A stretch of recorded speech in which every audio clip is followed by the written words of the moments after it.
My name is Anna Thellmann. I'm a sexual intimacy expert and your you coach. I help mainly women to get their orgasm back or to have more intimacy in their relationship. And that's about the emotional intimacy as well as the sexual and physical intimacy.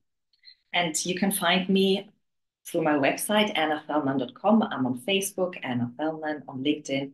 And now I'm on Inside Timer, where I want to share more of what I learned over the last couple of years as a coach, as an expert in intimacy, to make the world more loving. That's my goal. I can tell you that the world definitely needs a lot more love and understanding of that love. So when you say emotional intimacy, what does that mean? Emotional intimacy means that you feel comfortable, secure, and safe with your partner.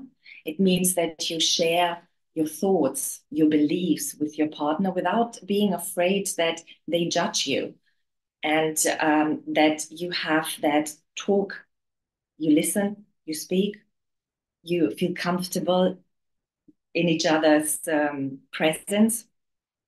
And when we talk about emotional intimacy, we also have to think about the social intimacy because it's not just us. Also need to be comfortable when we're around other people. How do we behave? How are we with each other when other people are there? Or when our partner isn't there and we are by ourselves? How do we talk about our partner? So it's a whole bunch of intimacy. And when we hear intimacy, we usually just think about sex, about physical intimacy. But there are different types of intimacy. And I help my clients to rediscover that and bond again with their partner on these different levels.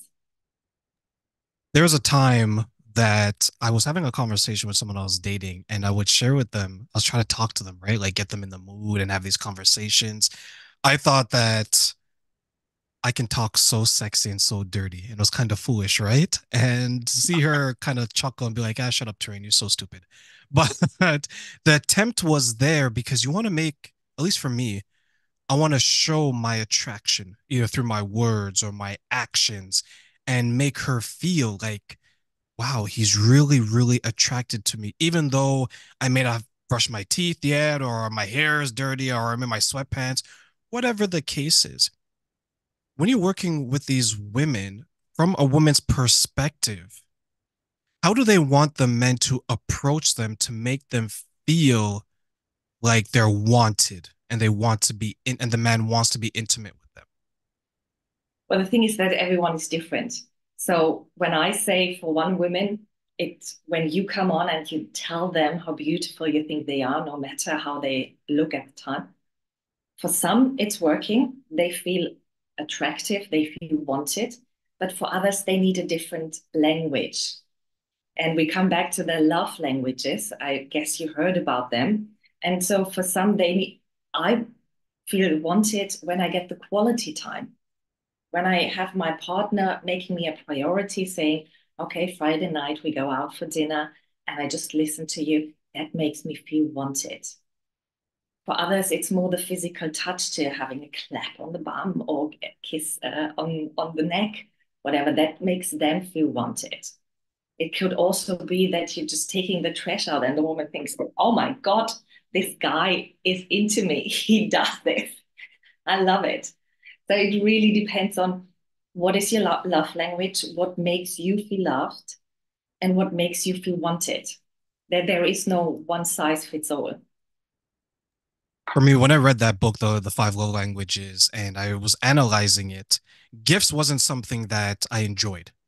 But I've been with partners that they showed their love through gifts.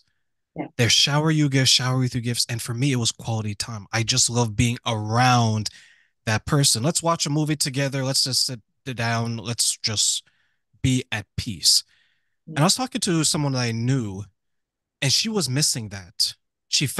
At the time, she found her husband physically attractive, but they weren't spending any time together. There wasn't any conversation. So she felt like there was a distance between them because she wasn't being loved or appreciated in the way that she wanted to be. And this ultimately led her to stray outside of the relationship to look for these types of love. And I know that you and I talked about adultery because you're doing the ABCs like intimacy, right? Like you did fertility, you did adultery. When that comes up, because to many people, adultery can be either on a sexual front, it could be on an emotional level. When that comes up, what are the types of conversations that you're having, or what maybe should we know about the act of it before we just say, nope, he's a monster, let me run away, or she's a, you know what, let me run away? Mm. The thing is, when we have these thoughts and feelings that we want to run away, it's usually because we want to protect ourselves. So whatever we do, it's self-preservation, it's protection, and that is okay.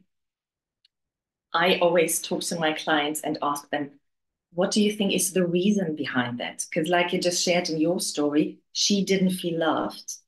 So she went somewhere else where she felt loved. And that's the tricky thing, to take back responsibility for who we are and what we do and what we give our partner. And when we do that, when we say, okay, what did I do to make my partner go and find whatever he needs somewhere else? Often, particularly in long-term relationships, it's because there is no sex anymore, or the sex is so boring, not satisfying. So the other one goes somewhere and gets what they need because they are afraid to talk to their partner about their wants and needs. They don't want to put the pressure on their partner. And they have this conception of, if I say that, they might be offended. They might not love me anymore. They might leave me. So it's a lot of fear that comes up. And the best thing to do is, in that case, then to talk to your partner, see what they say. But we have to bear in mind, when we do that, when we go into that conversation, we need to be prepared that we hurt our partner, and also that they need time to think about what you just said. Because for you, it's probably going on in your head for some time. And now you bring it to your partner, and for them, it's maybe the first time they hear about it. And maybe they give suggestions what they would like to do. And you think, oh my God, they don't want me the way I am. They want to have different. I don't know if I can do that. I can't do it. Give yourself the time, give your partner the time to think about the topic and see, where can you find the middle ground, so both of you come to a place where you say, okay, I can give you this, and the partner says, okay, and I'm happy with this, what you give me. How difficult is that conversation about taking responsibility for what the person has done to contribute to their partner cheating on them? It's very difficult because we humans are trained to push responsibility away, because that's the easy way. It's always like, no, he cheated on me. He's the bastard. And when I talk to women, they say, I did everything, but he didn't do anything for me. He just left, or he just cheated. And that's not true, because it's always two. It's always two. It's not just one person in a relationship, it's always two. And we act on the reaction of the other person. But by saying, oh my God, maybe I did something, maybe I wasn't present, maybe I didn't share what I needed, that is difficult to admit that we are playing a part in this. It's very difficult, and it scratches on our ego, yeah, because we want to protect ourselves and say, no, it's been you. I did everything. But when you put the spotlight back on yourself, say, okay, what did I do? What is my part in this? Doesn't make it any better, or doesn't relieve them from having done it. It's just like, okay, which part did I play in all of this? And that helps you to then make it better next time. See what you did, how you did it, and what can you do better next time in your next relationship, or if you continue with your partner, what can you improve to make them feel more loved, and don't go somewhere else to find that. In my 20s, thousands of years ago, I I grew up thinking that adultery was on any forms was like the worst thing ever, right? You broke the unwritten rule, you broke the agreement between the two of you, all these things, right? Because that's what was trained inside of me. As I got older, I began to understand why people would look outside of their relationship for certain things because it is still an agreement. And in many forms, when you get married, it's still a contract. You agree to certain things. And I think many times there's things that are unwritten in the relationship that maybe have to be spelled out, such as, okay, what when it comes to the intimacy part, how often are we doing it? Let's have a conversation about that. When it comes to our likes and dislikes, let's have a conversation. But many of us, we go into marriage or we go into a serious relationship assuming a lot of things. I assume Anna likes missionary. I assume Anna's going to perform more. I assume Anna's going to do these things, right? And then when it comes to the act, Anna's like, nope, I'm not going to do these things. I really don't like that, but I like this. And then you have a conflict of two people because when we're both in that mood and now we actually have a conversation, depending on how that conversation go, it can kill the mood as well as it will set us up in a situation where the next time we want to be intimate, now we're hesitant because I have a performance issue. I'm thinking, okay, I don't know if she likes this. Anna may think, okay, if I don't do this, what is he going to think of me? And now we have two people overthinking the entire situation and not understanding that, hey, I love you, you love me. Let's figure this all out together and express our love in the best way possible. When you position it to the women out there, and you mentioned the ego parts, because I believe that impacts both the men and the women. How much of an impact to the ego is it to say, hey, I definitely played a role in my partner stepping out, however they is, and I need to accept that. How difficult is that for your clients? Super difficult. It's very difficult for every one of us to admit that we did something that caused another person to behave that way. It doesn't mean that the other person doesn't take responsibility for what they did, but looking to ourselves and say, okay, what did I do? That's very, very hard because it's so much easier to just say, it's all you. And coming back to this protecting yourself, you just you have that ego, you have that voice in your head to protect you from emotional harm. And that voice will tell you, no, no, no, no, no, it's them, it's not you. Because if you would look and become aware of what your part is in this, it will probably open up a whole different level of, okay, what else did you do? Why did maybe previous relationship don't work out? Which part did you play in that? Your other parts of your areas. Maybe you're not happy with your social life. Oh my God, could it be me? So it's you start with one thing and then you notice, oh my God, it could be probably in every area of my life where I played an active role. And that's scary because it feels overwhelming. It's so much at once. And that's hard. I wonder sometimes if we would ever get to the point where we can look within ourselves and say, I contributed to this. There's this joke where I may have shared this the last time. Anytime a relationship ends, the woman is crazy, the man is useless, right? In both scenarios. But there was a point where the woman wasn't crazy and the man wasn't useless. So something must have happened to create that perception of each other. And when I look at my past relationships, there are things that went wrong. And there's things that I knew were going wrong, but there's a part of me that was hopeful. And there's part of me that maybe didn't speak up enough when I should have. Intimacy is such a sensitive topic, and to many people, it's still taboo, right? Like you keep it in the bedroom. Like this conversation, Anna, this is like blasphemy. to a lot of people, right? I'm expecting people to be at our doors with holy water and crosses and all this stuff, right?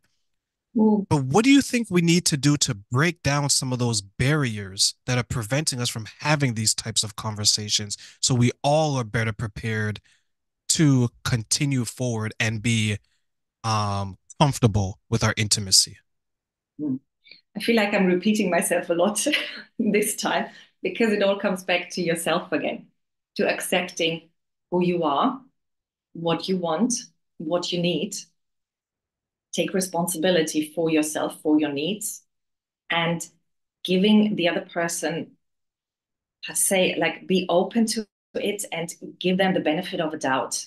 Because often when it's that scenario just that you just explained, yeah, the woman is crazy and the man is useless.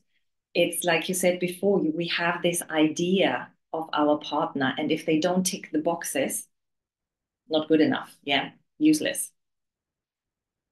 And we don't look at ourselves. What do we do? What don't we do? What do we say? What don't we say? How do we say it? Because often I hear this so often when women say, I talked to him and it didn't get anywhere. And then my question always is, how did you talk to your partner? Have you been open? Have you been talking about your feelings? Have you been talking about your needs? Or is it just blaming, putting the blame again, the responsibility on them? They didn't do what you thought they should. And then, of course, the other person, when you hear that, when I shouted and said, "Oh, you didn't do that. You don't do that. You don't give me what I need," you put up your wall. It's like, what? I think I'm leaving now. So the woman is crazy. It's like, oh my God, she's throwing a tantrum. She's very emotional.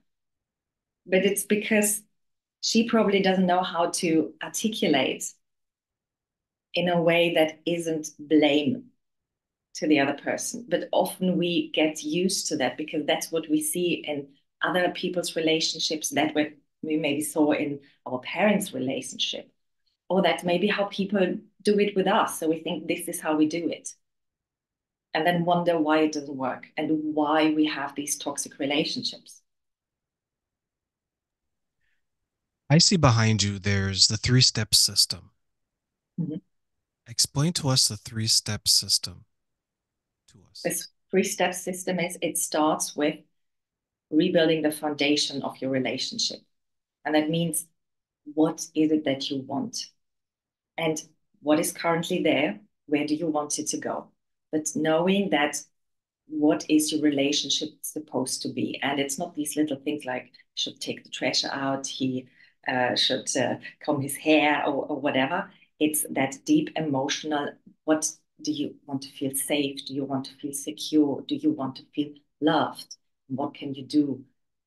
Because my program is for one person. So the women or men come to me, and I believe the change starts with you. So when you become aware of that, what you want, you can go into the world, go into your relationship and communicate that more efficiently. The second step is to create healthy patterns, relationship patterns, so that you communicate in a way that doesn't offend your partner, but you say what you actually want. It also means this dinner dates, knowing your love languages.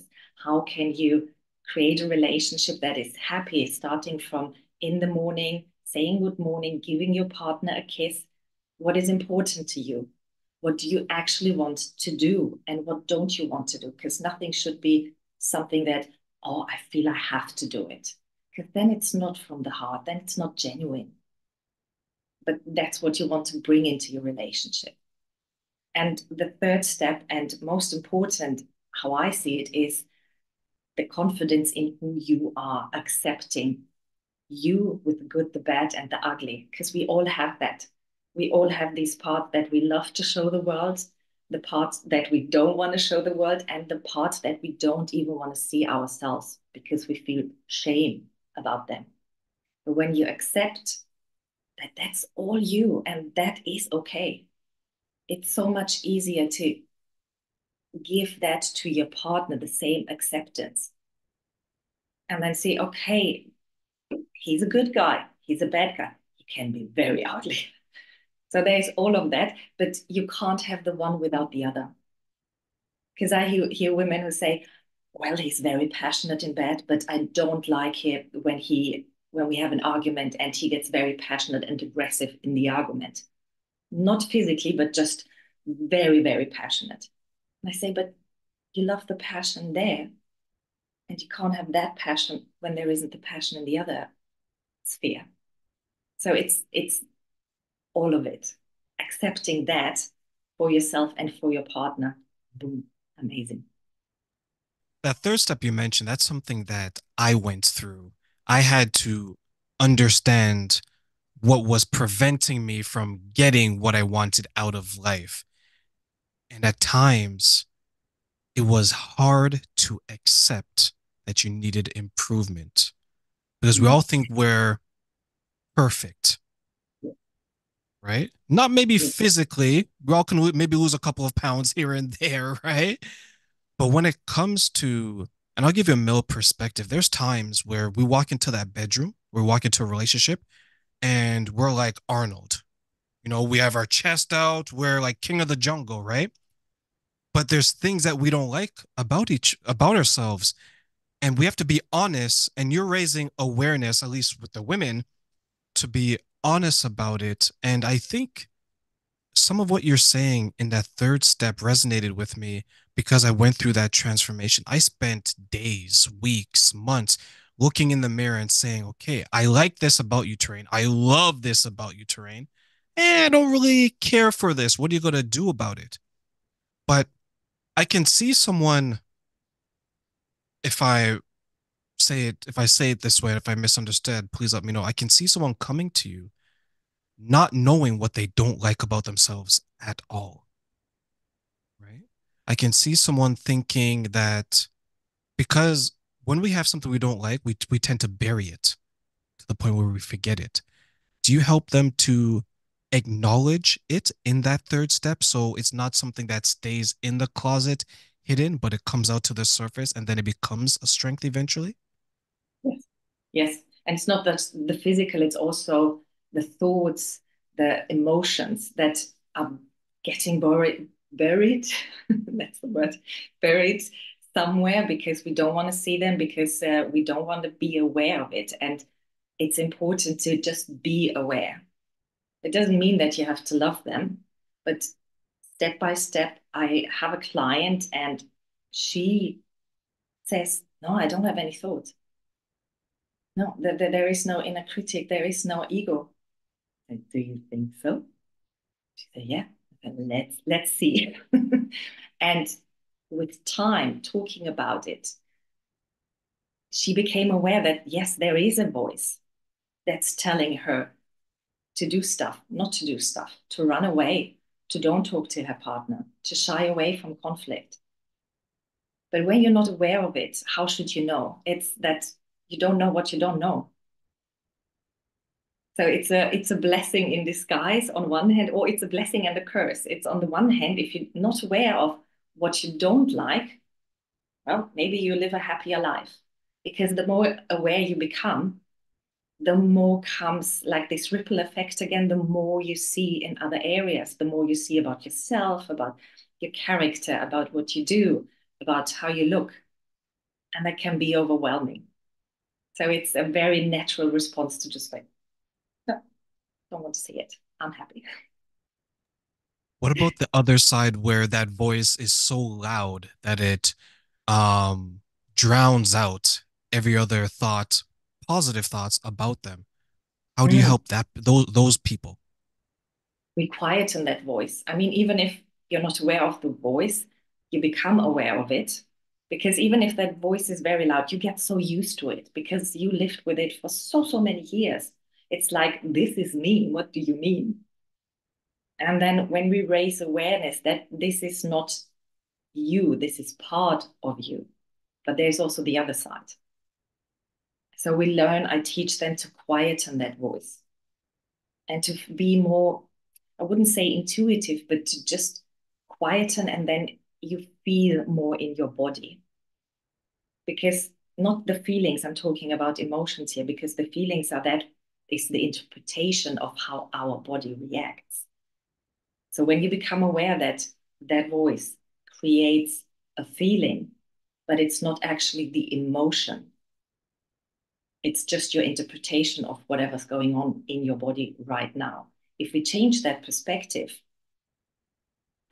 there is this story that it's a bit different topic, but it explains it so beautifully.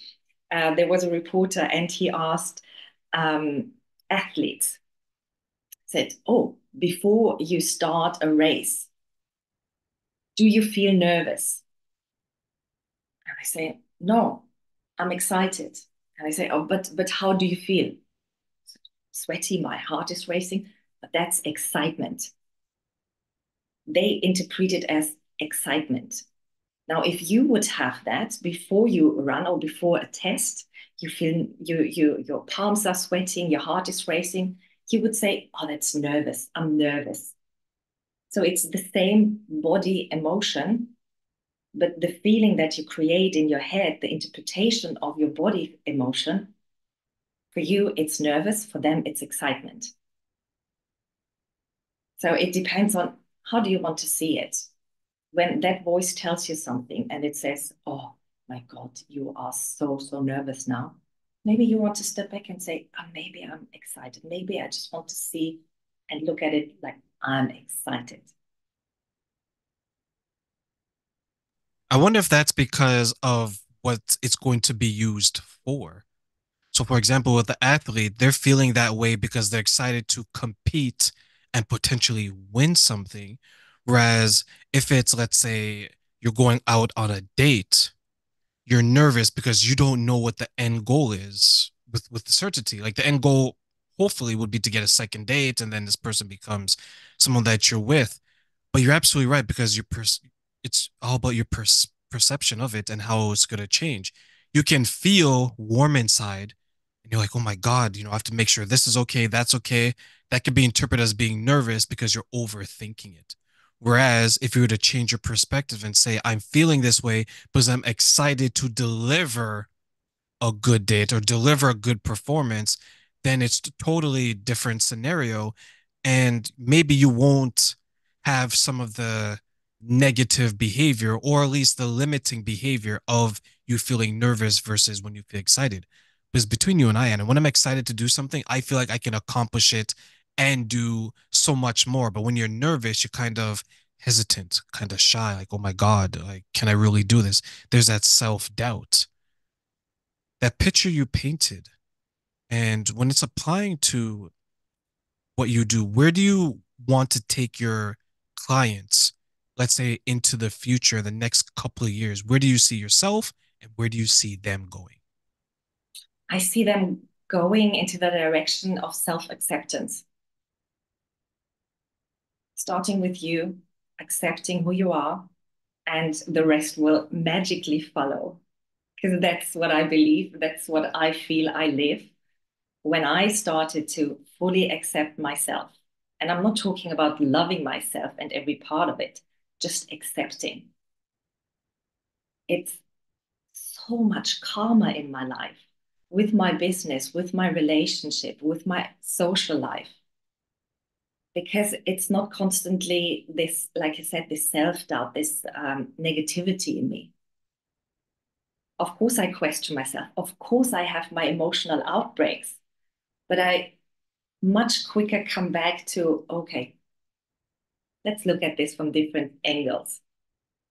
And like I liked your idea with when you go on a date, this perception of what if you just look at it, I'm excited to see where this is going, instead of I'm nervous because I don't know where it's going. So it's always this perception, start with yourself. And it's society gives us these words and we learn from our society what they mean. So we take them on that this is common knowledge. But it's your life, it's your body, it's your thoughts. You can do with that whatever you want. So if you decide, yeah, my body says this, when you say, I'm excited because I do something, but then the self doubt comes in. But if you quieten that voice, that it's not talking to you negatively anymore, you will see how calm you are inside. And then you might not call it excited, but yeah, I, I look forward to it. I'm okay walking this way. I feel good Yeah, about it. It makes me smile, makes me happy, right? yeah, yeah. And even if it doesn't make you happy per se, maybe even if it's just like, okay, I see where this is going. That's okay. You don't need to have all these positive feelings because calm is your natural state. So if you just calm and say, I'm open to whatever is coming, amazing. Yeah, But for the I people wasn't. who's no, like you were going to say, for the people whose minds are racing with that self-doubt, you have to quiet it. And I think you and I are trained well enough to do so, so it may come naturally to us. But I'll speak for me. There are times where I still need to practice the art of being calm, and it doesn't come as easy every single day. But some days it does, and some days it doesn't. And you mentioned how things change in your life. Looking back, how much have you changed in comparison from back then till today? I was a drama queen. I was like, my way or the highway, and drama. And I always thought my life is a soap opera, not being aware that I created that drama because I had these ideas, beliefs, and I was like, okay, I don't want to change anyone, but if they don't fit into my mold, then they can go off. And not seeing, not taking responsibility in what is my part in all of this. Yeah. So I always like to think that the universe just gave me all these relationships till it finally hit me that Anna, you're playing a big part in this one. So as soon as you learn your lesson, you can move on to a happier place. And that's what happened. Just taking the time also between partners to just calm down. I remember from my previous relationship, I left, and the only thing that I wanted to do is to find my mojo and love myself again because I lost myself. I didn't love myself, and I wanted that back. And I said, I don't want to go on dates. I don't want to meet anyone. I just want to love myself again. That's my goal. And when I did that, I was stronger, but I also knew what I wanted in a partner, and I wrote a list with how I wanted to feel. I wanted to feel protected in the bedroom. I said, I want to be satisfied. I don't want to have a big dick. I don't want to have an Arnold or whatever. I want to be satisfied. So being very specific. And a couple of months later, the universe said, here you go. Now deal with this. And it's not easy. It doesn't mean that when you get what you want and it seems amazing on paper, that it's perfect. Because we had so many ups and downs. We had to learn so much. We triggered each other so often. And the drama queen still came through. But with time, I learned to just, yeah, she's here. Okay, let's send her off again. It still happens. It's not because I think sometimes we think it's a linear thing, a linear improvement. It's not. It's an up and down. It's just the down doesn't go that deep down anymore. It's just still down, not that deep anymore. And that's what it is. We never lose completely who we've been before. I learned that as well. And it took me a very difficult lesson for me to finally say, okay, you gotta correct this. You gotta right this ship. And it sounds like you went through the same thing. And it's amazing how a situation can change the course of our lives, right? And I don't know about you, Anna, but looking back, I had so many little warnings.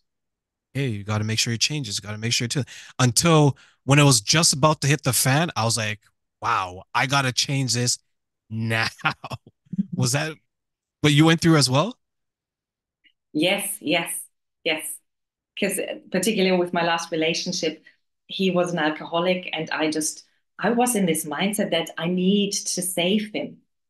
And in order to save him, I gave up myself. And it just literally one day I got out of the restaurant with friends and I thought, I'm ending this tonight. This this is it. Yeah. I did that on a vacation.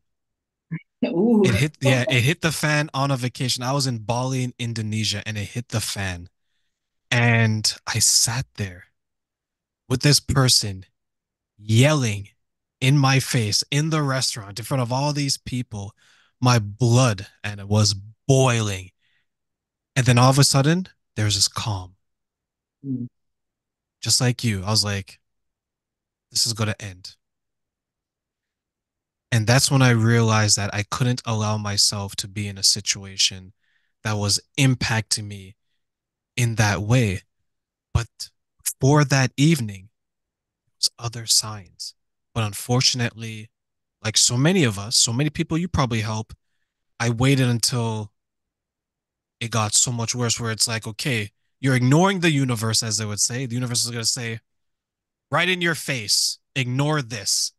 And I couldn't because there's nowhere for me to run to, right? I'm in another country. I still have another 7 days of my vacation. There isn't anything that I could have done but do that. And when we hear stories like this, it's important to share them because there's sometimes where some people will wait until there's like a physical situation. There's like a physical abuse. There's maybe a sexual abuse. There's maybe some discomfort. Maybe they did something that they necessarily didn't want to do and it resulted in a worse situation. As we're closing, what do you want to say to those who maybe have let it go on for so long and they feel like there's no escape? I've been there. I had a partner who hit me physically. I was in the hospital a couple of times. And I remember I was afraid he would kill me. And that's why I stayed. So I understand why you come to a point where it's harder to leave than to stay because you have that fear. And you also have maybe the fear what is going on with my life after, with the children we have, maybe financial situations, etc., etc. Sometimes it's so much that depends on that relationship. And you are okay with giving yourself up and going through all of that because the fear is so, so much bigger. And I got there, been there. And what happened to me is that I wrote, I had a diary at the time, so I wrote it all in my diary. And my cousin, he read my diary and he just came up and said, "Is this true?" And I said, "Yes." And then he said, "I take you with me." And that was, I needed him to physically take me away so that I had a couple of days to become strong enough, courageous enough to say, okay, I'm leaving you, even if it costs me my life. Because I still had that fear that, and he tried, let's be honest. A couple of weeks later, he really tried. He tried to rape me. He hit me again. And this time I went to the police because I got a step further and said, okay, I know I'm more important, but I get it. It's so much fear and it's hard. But eventually you might come to the point where you want to take the step and ask for help or just talk to someone and they will, like my cousin, take you and then go with them.